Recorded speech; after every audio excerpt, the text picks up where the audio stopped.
بسم اللہ الرحمن الرحیم۔ السلام علیکم۔ ہارون کو اندازہ ہو گیا تھا کہ بہلول ایک بے ضرر اور مفید انسان ہے۔ وہ بغداد شہر کا ایک پسندیدہ اور ہر دل عزیز کردار تھا۔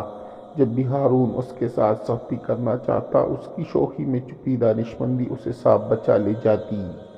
ہارون رشید ہر دم کوشش کرتا رہا کہ کس طرح بہلول کو پانس لے، مگر جسے اللہ رکھے اسے کون چکے۔ ایک دفعہ کا ذکر ہے، ہراساں کا ایک مشہور فقیہ بغداد تشریف لایا تو خلیفہ ہارون رشید کو بھی اس سے ملاقات کا شوق پیدا ہو گیا۔ فقیہ کو اپنے دربار بلایا اور گرمجوشی سے اس کا خیر مقدم کیا اور بڑی قدر و منزلت کے ساتھ اپنے پاس بٹھایا۔ فقیہ اس عزت افزائی پر پھولے نہ سما رہا تھا اور خلیفہ پر اپنے علم کا رعب جاڑ رہا تھا۔ خلیفہ بھی اس کے علم پر فرفتہ ہوئے جا رہے تھے کہ اچانک بہلول بھی کہیں سے پھرتے پھراتے دربار میں آ نکلا۔ خلیفہ کو سلام کیا اور بیٹھ گیا۔ فقیہ نے بہلول کے بوسیدہ کپڑے دیکھے تو حیرت سے ہارون رشید سے کہنے لگا کہ آپ بہت مہرباں اور بہلول رحم دل ہیں کہ معمولی لوگوں کو بھی اپنے دربار میں جگہ دیتے ہیں۔ بہلول نے یہ الفاظ سنے تو اپنی جگہ سے اٹھ کھڑے ہوئے اور اپنی اعصاب کو زمین پر مارتے ہوئے کہنے لگے، آپ اپنے علم پر کیوں اتنے مغرور ہیں؟ آپ اپنے علم پر اتنا ناز کیجیے۔ اگر آپ کو اپنے علم پر اتنا ہی ناز ہے تو میرے ساتھ علمی مباحثہ کر لے۔ فقیہ نے غصے میں بری نظروں سے بہلول کو دیکھا اور کہنے لگا، میں نے تو سنا ہے تم پاگل ہو اور میں پاگلوں کے ساتھ علمی مباحثہ کر کے اپنا قیمتی وقت ضائع نہیں کرنا چاہتا۔ تو بہلول نے کہا کہ میں کب کہتا ہوں کہ میں پاگل نہیں ہوں، میں تو خود اس بات کا اقرار کرتا ہوں، مگر آپ ہے کہ آپ کو اپنے علم پر بڑا ناز ہے، تو آئیے میرے ساتھ مباحثہ کیجیے۔ خلیفہ ہارون رشید بھی بول پڑا اور بہلول کو ڈانٹ کر کہنے لگا، بہلول خاموش رہو، تم نہیں جانتے تم کس سے بات کر رہے ہو۔ یہ ہراساں کے بہت بڑے عالم ہیں۔ تو بہلول نے بڑے اطمینان سے کہا، اس لیے تو میں چاہتا ہوں کہ یہ میرے ساتھ علمی مباحثہ کرے۔ خلیفہ بھی علمی مباحثوں کا بڑا شوق رکھتا تھا۔ فقیہ سے کہنے لگا، کیا مذائقہ ہے اگر آپ بہلول کی دعوت قبول کر لیں؟ فقیہ کہنے لگا، ٹھیک ہے، پر میری ایک شرط ہے کہ میں بہلول سے ایک معمہ پوچھوں گا، اگر تو اس نے ٹھیک جواب دیا تو میں اس کو 1000 اشرفیاں دوں گا، اور اگر جواب نہ دے سکا یہ مجھے 1000 اشرفیاں دینے کا پابند ہوگا۔ بہلول مسکرا دیے اور کہنے لگے، فقیروں کے پاس اتنی اشرفیاں کہاں؟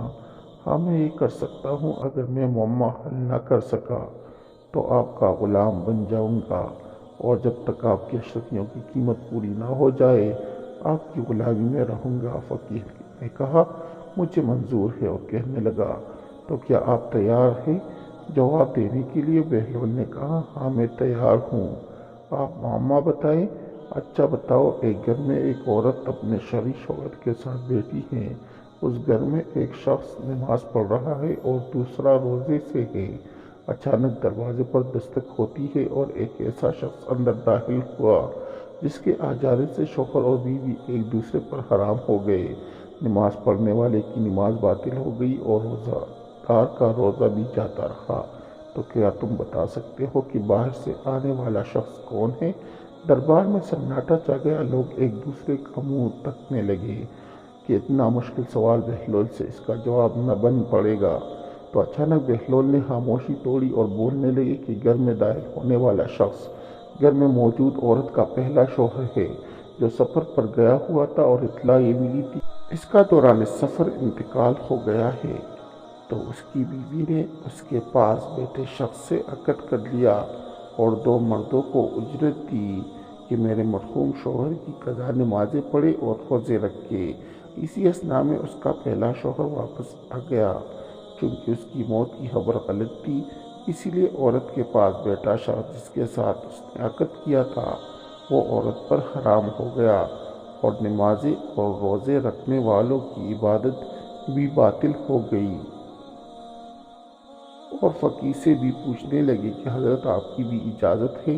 تو فقیہ نے ناک منہ چڑھا کر کہا، ہاں بولو۔ بہلول کہنے لگا، فرض کریں ہمارے پاس ایک مٹکا شیری اور ایک مٹکا سرکہ موجود ہے۔